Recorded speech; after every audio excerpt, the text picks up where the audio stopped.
Hello दोस्तों, स्वागत है आप सभी का रजनीश स्टडी लेक्चर के एक और नए वीडियो। मुझे उम्मीद है आप लोग बहुत ही बेहतर होंगे, स्वस्थ होंगे, सुरक्षित होंगे और उम्मीद करते हैं कि आप लोग की पढ़ाई एकदम बेहतर चल रही होगी, एकदम मस्त चल रही होगी। आज हम करने वाले हैं मॉडल पेपर सोल्यूशन का पार्ट थर्ड। आज हम करने वाले हैं मॉडल पेपर सोल्यूशन का पार्ट थर्ड। हम लोग पार्ट 1 और पार्ट 2 कर लिए हैं। अगर आपने नहीं देखा है तो उसका लिंक आपको डिस्क्रिप्शन बॉक्स में मिल जाएगा, वहाँ से जाके आप देख लीजिएगा, ठीक है। बाकी हम जानते हैं आप लोग कि बहुत इंपॉर्टेंट सवाल करवाते हैं, ठीक है, वहीं जो आपके बोर्ड एग्जाम में पूछे जाते हैं, ठीक है। तो उसके लिए आपको एक लाइक चाहिए, ठीक है। आपको सब्सक्राइब कर लेना है चैनल को अगर चैनल पर नए हैं तो, और शेयर दबा करके करना है अपने दोस्तों के यहाँ, ठीक है। कंजूसी नहीं करना है, ठीक है, क्योंकि आप लाइक करने में बहुत ज़्यादा कंजूसी करते हैं जिसके कारण हमें डीमोटिवेट हो जाते हैं। पर एक लाइक से हमारा मोटिवेशन लेवल बहुत ज़्यादा बढ़ जाता है, ठीक है। तो फिर ऐसे ऐसे हम वीडियो लेकर के आपके सामने आते हैं, ठीक है। तो कंजूसी मत करिएगा। चलिए आगे बढ़ते हैं। देखिए, जीवन में मोटिवेशन बहुत ज़रूरी है, ठीक है। तो थोड़ा सा मोटिवेशन की बातें हो जाए। देखिए, जीवन में मौके तो सभी को मिलते हैं, जीवन में मौके तो सभी को मिलते हैं, लेकिन सफलता केवल कड़ी मेहनत वालों को ही प्राप्त होती है। सफलता केवल कड़ी मेहनत वालों को ही प्राप्त होती है, इसलिए हार्ड वर्क करो, कड़ी मेहनत करो, ठीक है, तब जाके आपकी सफलता कदम चूमेगी, ठीक है। चलिए पहला सवाल के ऊपर चलते हैं। ये रहा मॉडल पेपर का आज का फर्स्ट सवाल, ठीक है। हम लोग 2 मॉडल पेपर कर चुके हैं, ठीक है। आज हम तीसरा मॉडल पेपर करने वाले हैं, ठीक है। तो पहला क्वेश्चन ये रहा, करिए इस क्वेश्चन को, ठीक है। अगर इसका सवाल का जवाब आता है तो हमारे कमेंट बॉक्स में जरूर कमेंट करिएगा कि इसका आंसर क्या होगा। सवाल को करिए। एक प्रत्यावर्ती विद्युत धारा का समीकरण I बराबर 0.6 साइन 100 पाई टी से निरूपित है, तो प्रत्यावर्ती धारा का आवृत्ति क्या होगा। देखिए, अबरी क्या किया है कि प्रत्यावर्ती धारा का समीकरण दे दिया गया है, ठीक है। लेकिन अबरी आपसे क्या किया है कि अबरी आपसे IRMS वैल्यू ना पूछ करके अबरी आपसे आवृत्ति पूछ दिया गया है। पहले हमें क्या पूछता था, IRMS वैल्यू पूछता था, लेकिन अब क्या किया है कि अबरी क्या पूछ दिया है, आवृत्ति पूछ दिया गया है। कोई दिक्कत की बात नहीं है, ठीक है। समीकरण यही रहेगा। देखिए, जो हमारा असली समीकरण होता है, मेन जो समीकरण होता है वो होता है आई बराबर आई नोट साइन ओमेगा टी, ठीक है।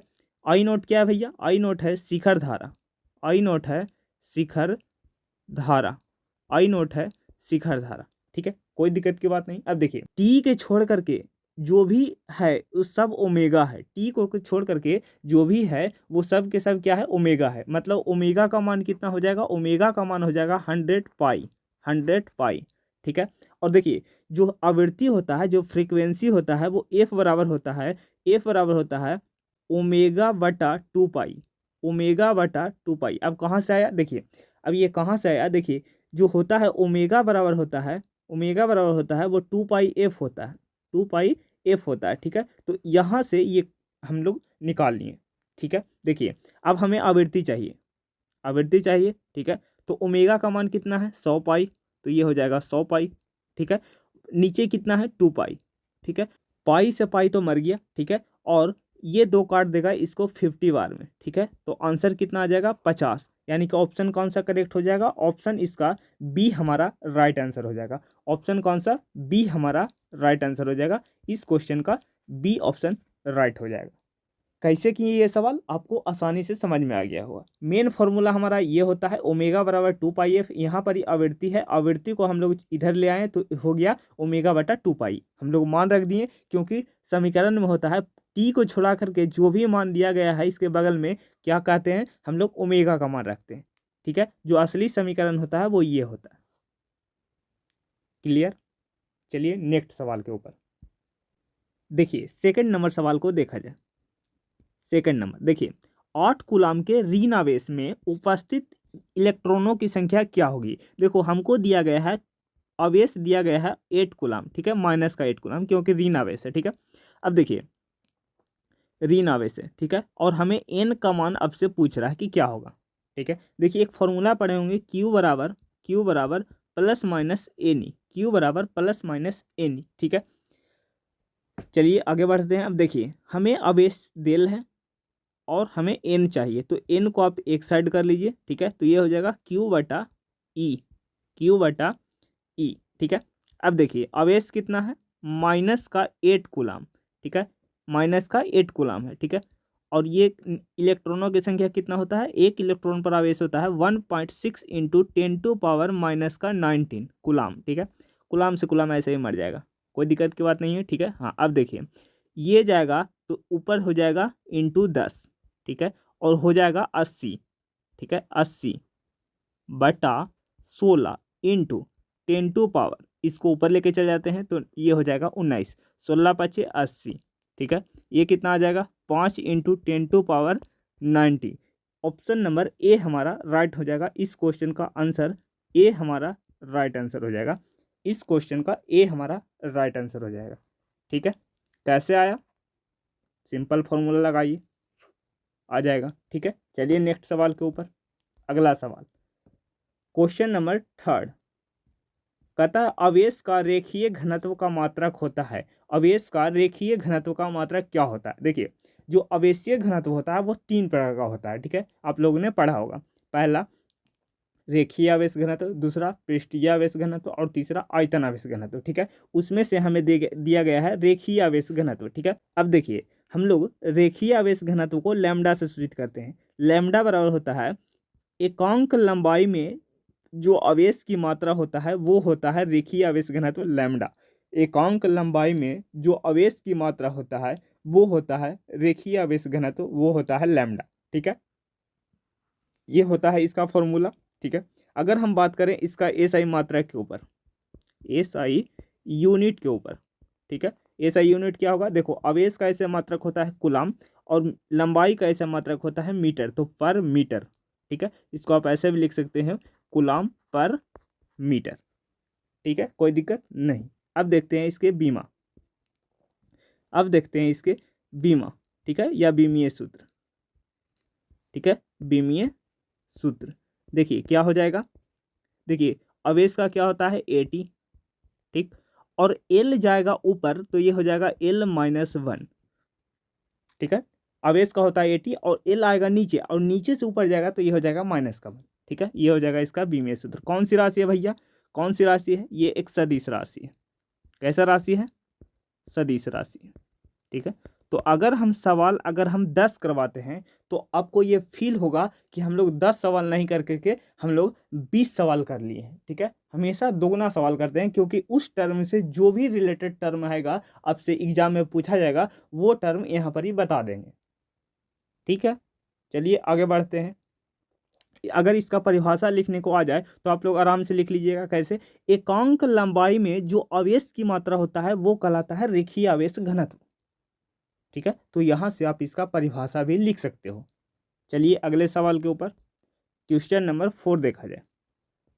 क्वेश्चन नंबर 4 कहता है धातु के आवेशित गोले के पृष्ठ से गोले के केंद्र की ओर जाने पर वैद्युत क्षेत्र का मान क्या होता है? अगर कोई देखिए क्या क्वेश्चन में कर रहा है, आराम से समझिए।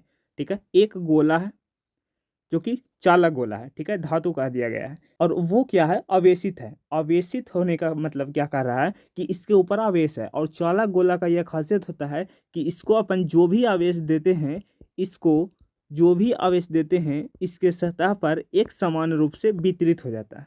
ठीक है, ये चालक गोला का खासियत है। ठीक है, हमने पढ़ाया है इलेक्ट्रोस्टैटिक के अंतर्गत में। ठीक है, अब देखिए ये हो गया चालक गोल। अब क्या कर रहा है, ये इसके बीच का सेंटर सी।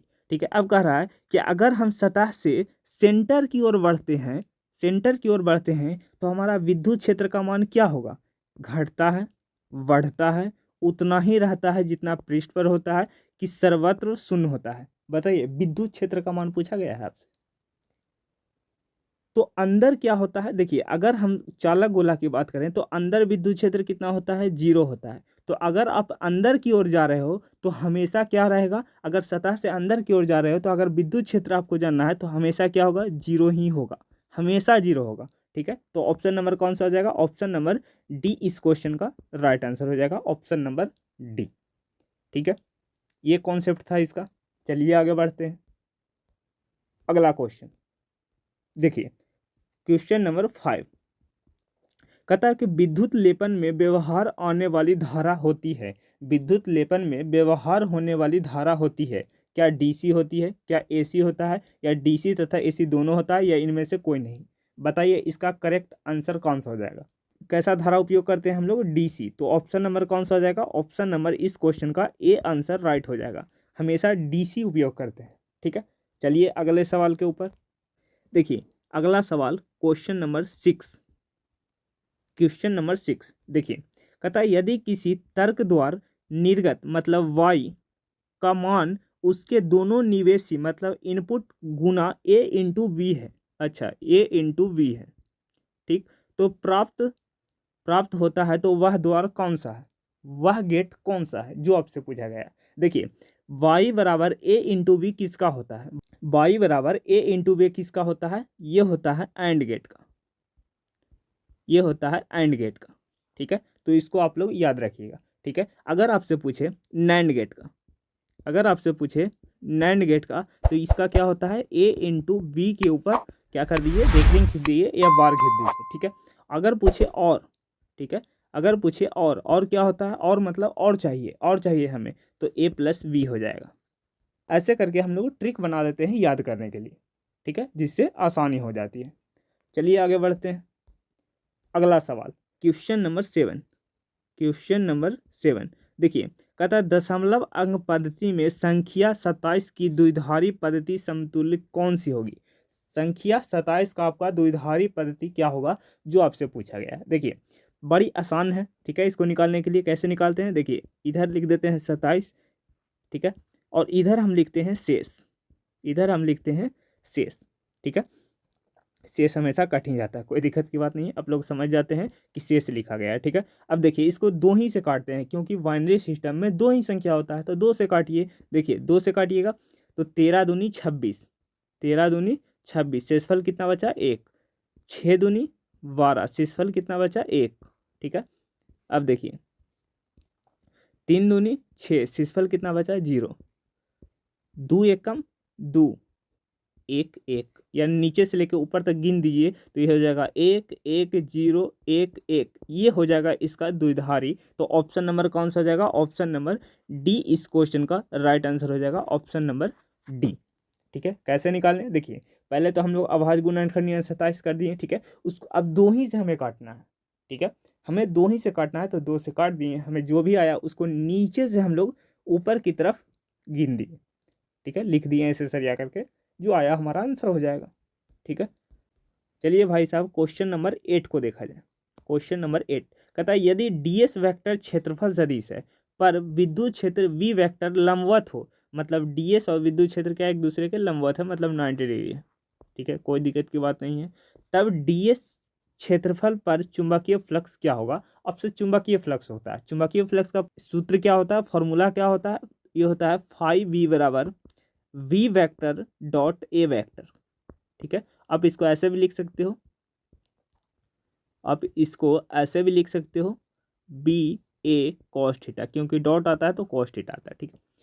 अब हमें क्या कह दिया गया है, हमें 90 डिग्री दिया गया है, मतलब बी बी ए कॉस 90, कॉस 90, कॉस 90 कितना होता है, कॉस 90 होता है 0, मतलब अगर 0 को किसी भी संख्या से गुना करिएगा तो कितना आएगा, 0, मतलब ऑप्शन नंबर इसका डी राइट आंसर हो जाएगा, ठीक है। यहाँ पर ही कितना करते हैं कि यहाँ पर ही छोड़ देते हैं, और देखिए यहाँ पर ही आंसर भी आपसे मिल रहा है, तो यही ऑप्शन को टिक मार देंगे, लेकिन नहीं, यहाँ का दिया गया है लंबवत है, ठीक है। तो लंबवत मतलब 90 डिग्री, और 90 डिग्री का मान रखिएगा तो कितना आ जाएगा, 0 आ जाएगा, ठीक है। ये होता है आपका मेन फॉर्मूला, ठीक है। और देखिए अगर हम इसका बात करें, कैसा राशि होता है भैया, ये एक अदिश राशि होता है, हाँ विद्युत फ्लक्स एक अदिश राशि होता है, ठीक है, विद्युत फ्लक्स एक अदिश राशि होता है। इसका ऐसे मात्रक क्या होता है, इसका ऐसे मात्रक वेबर होता है, इसका ऐसे मात्रक वेबर होता है, ठीक है। और इसका अगर बीमीय सूत्र की बात करें, अगर इसका बीमीय सूत्र की बात करें तो वो क्या होता है, mL2T-2A-1, ठीक है, ये होता है इसका बीमीय सूत्र, ये होता है इसका बीमीय सूत्र, ठीक है। बेसिक बात था, याद रखिएगा। चलिए अगले सवाल के ऊपर। अगला सवाल क्वेश्चन नंबर 9, क्वेश्चन नंबर 9 देखिए, प्रतिबाधा का एसआई मात्रक क्या होता है, प्रतिबाधा का एसआई मात्रक क्या होता है। तो प्रतिबाधा का जो एसआई मात्रक होता है वो ओम होता है। तो ऑप्शन नंबर इस क्वेश्चन का कौन सा करेक्ट हो जाएगा, ऑप्शन नंबर इस क्वेश्चन का ए राइट आंसर हो जाएगा, ठीक है। चलिए अगले सवाल के ऊपर। अगला सवाल क्वेश्चन नंबर 10 को देखा जाए। क्वेश्चन नंबर 10 को देखा जाए, ठीक है। देखिए, कहता है कि विद्युत क्षेत्र ई तथा विद्युत विभव वी हो के बीच संबंध होता है। विभवांतर और विद्युत क्षेत्र के बीच संबंध क्या बताए थे? वो बताए थे ई बराबर माइनस का डीवी बटा डी आर। ई बराबर माइनस का डीवी बटा डी आर। यहीं से विद्युत क्षेत्र का एक अन्य मात्रक निकलता है जो कि होता है वोल्ट पर मीटर। वोल्ट पर मीटर, ठीक है। कई बार हम लोग इस पर चर्चा कर चुके हैं, ठीक है। आपको कई बार हमने बताया भी है, ठीक है। ये होता है इसका ऐसा ही मात्रक, ठीक है, अन्य मात्रक। अगर हम दूसरा मात्रक की बात करें तो ये होता है न्यूटन पर कूलम। ये दोनों किसका मात्रक होता है? ये दोनों विद्युत क्षेत्र का ऐसा ही मात्रक होता है, ठीक है। तो दोनों को याद रखिएगा, दोनों एग्जाम में आपसे पूछा गया है, ठीक है। तो ऑप्शन नंबर कौन सा करेक्ट हो जाएगा? ऑप्शन नंबर ए इस क्वेश्चन का राइट आंसर हो जाएगा, ऑप्शन नंबर ए, ठीक है। चलिए आगे बढ़ते हैं। अगला सवाल देखिए, क्वेश्चन नंबर 11 कहता है कि तप्त तर एमीटर द्वारा प्रत्यावर्ती धारा का कौन मान मापा जाता है? तो केवल IRMS वैल्यू मापा जाता है, केवल IRMS वैल्यू मापा जाता है, जो कि ऑप्शन नंबर सी हमारा इस क्वेश्चन का राइट आंसर हो जाएगा, ऑप्शन नंबर सी।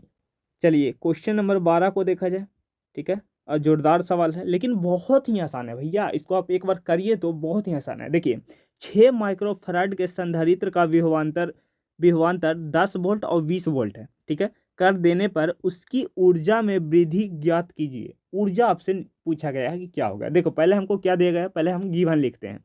जो गिवन दिया गया है वो क्या देगा? देखिए, हमें संधारित्र दिया गया है 6 माइक्रोफैराड, तो ये हो गया सी बराबर 6 माइक्रोफैराड, 6 माइक्रोफैराड, ठीक है। आप इसको कन्वर्ट कर सकते हैं 6 इंटू, देखिए माइक्रो का मतलब होता है 10 की घात -6 फैराड, ठीक है। ओरिजिनल मात्रक में बदल लिए। अब देखिए, हमें दिया गया है विभवांतर, हमें दिया गया है विभवांतर, ठीक है। विभवांतर क्या होता है? V2 - V1। ये कितना हो जाएगा? 20 में से अगर 10 को घटा देंगे तो कितना हो जाएगा? 10 वोल्ट। ये आ गया हमें विभवांतर, ठीक है। हमें क्या कह रहा है? ऊर्जा ज्ञात करें, ठीक है। हमको क्या कह रहा है? ऊर्जा ज्ञात करें। तो ऊर्जा का एक फॉर्मूला पढ़े हैं, हाफ CV², हाफ CV², ठीक है। मान रखिए 1/2 इंटू सी का मान कितना है? 6 इंटू 10⁻⁻⁶, ठीक है। और इसका स्क्वायर करिएगा 10 का, क्योंकि विभवांतर हमका कितना है भैया? 10 वोल्ट। तो 10 का स्क्वायर करिएगा तो 100 आ जाएगा, तो ये आ जाएगा 100, ठीक है। इसको काटिएगा 3 मरतबा में जाएगा, ठीक है। तो ये कितना आ जाएगा? 3 इंटू 10⁻, अब देखिए यहाँ तो पावर में -6 है और यहाँ का पावर हो जाएगा +2, तो -6 में से +2 जाएगा तो -4 ही तो बचेगा ना भाई, ठीक है। तो इसका करेक्ट आंसर कौन सा हो जाएगा? इसका करेक्ट आंसर ये हो जाएगा, इसका करेक्ट आंसर ये हो जाएगा, ठीक है। तो इसी तरीक़ा से आपको करके आना है, ठीक है। पहले आप न्यूमेरिकल को करिएगा तो सॉल्यूशन जरूर लिखिएगा, ठीक है। और फिर आपको जो गिवन रहेगा वो आपको लिखना है, ठीक है। ये क्वेश्चन क्लियर है, ठीक है। एक बार और करिएगा, बहुत ही आसान क्वेश्चन है, ठीक है। पहले हमें संधारित्र दिया गया था, फिर हम उससे निकाल लिए विभवांतर, ठीक है, क्योंकि हमें क्वेश्चन में विभवांतर दिया गया था तो उससे विभव हम निकाल लिए। तो विभव आ गया 10 वोल्ट, हाफ CV² पर रख दिए, जो आया हमारा फाइनल आंसर हो गया, ठीक है। चलिए अब नेक्स्ट सवाल के ऊपर चलते हैं। अगला सवाल क्वेश्चन नंबर 13। देखिए, प्रकाश उत्सर्जक डायोड क्या है? इसका एक उपयोग लिखें। प्रकाश उत्सर्जक डायोड, देखिए इसका आंसर क्या होगा? ये है इसका आंसर, ये है इसका आंसर। चलिए पहले हम जानते हैं कि प्रकाश उत्सर्जक डायोड क्या होता है। इसको हम शॉर्ट में बोलते हैं LED। पढ़िए, कहता है उत्सर्जक डायोड एक PN जंक्शन डायोड है। उत्सर्जक जो डायोड है वो एक PN संधि डायोड है, ठीक है, जो किसी अर्धचालक जैसे गैलियम आर्सेनाइड इंडियम फॉस्फाइड से बना है। किससे बना है? गैलियम आर्सेनाइड इंडियम फॉस्फाइड से बना है, ठीक है। अब देखिए इसका उपयोग है, ठीक है। इसका एक उपयोग है तो हम लोग 2 उपयोग लिखेंगे, ठीक है, क्योंकि हमें 2 मार्क्स का पूरा मिल जाए, ठीक है। तो 2 उपयोग लिख दिए हैं, ठीक है। अब दोनों में से कोई एक लिख दीजिएगा, कोई दिक्कत नहीं है।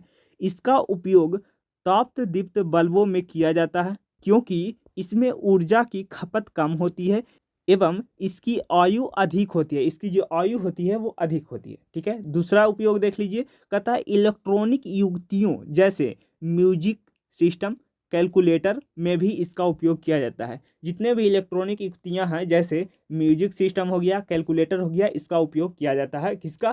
प्रकाश उत्सर्जक डायोड का। ठीक है, तो आप 2 नंबर इसको आराम से ले पाएंगे। ठीक है, आंसर पहले कॉपी कर लीजिए, ठीक है, स्क्रीनशॉट ले लीजिए। चलिए फिर आगे बढ़ते हैं। आज का लास्ट सवाल क्वेश्चन नंबर 14। ठीक है, क्वेश्चन नंबर 14, और ये 5 मार्क्स का क्वेश्चन है बालक, ये 5 मार्क्स का क्वेश्चन है। ठीक है, कैसे करना है जो आपको बताएंगे। ठीक है, बाकी इसके पूरा सॉल्यूशन के लिए हम आपको एक प्लेलिस्ट डाल देंगे पूरा इलेक्ट्रोस्टैटिक का, जिसमें ये क्वेश्चन आपको करवाया गया है। ठीक है, देखिए विद्युत द्विध्रुव क्या है, पहले तो ये आपको लिखना है कि इलेक्ट्रिक डायपोल क्या है। ठीक है, फिर विद्युत द्विध्रुव के कारण बिंदु पर विद्युतीय विभव का मान क्या होता है। ठीक है, पहले तो आपसे क्या पूछा गया है कि विद्युत द्विध्रुव क्या होता है, जो आपको लिखना है। विद्युत द्विध्रुव क्या होता है जो आपको लिखना है। ठीक है, फिर आपसे क्या पूछ रहा है कि अगर विद्युत द्विध्रुव क्या होता है, पहले देख लीजिए, हम खाली चित्र बना के समझाएंगे। ये हो जाएगा पॉजिटिव आवेश, ये हो जाएगा निगेटिव आवेश। ठीक है, और बीच के दूरी मान लेते हैं 2L। ठीक है, या 2R कुछ भी मान सकते हो। ठीक है, ये हो गया विद्युत द्विध्रुव। ठीक है, अब कह रहा है कि इसके किसी बिंदु पर, मान लेते हैं कि ये कोई बिंदु है इधर, ठीक है, यहाँ पर ही, ठीक है, यहाँ पर ही कोई बिंदु P है, तो इस बिंदु पर आपको विद्युत विभव की गणना करना है। इस बिंदु पर आपको विद्युत विभव की गणना करना है। ठीक है,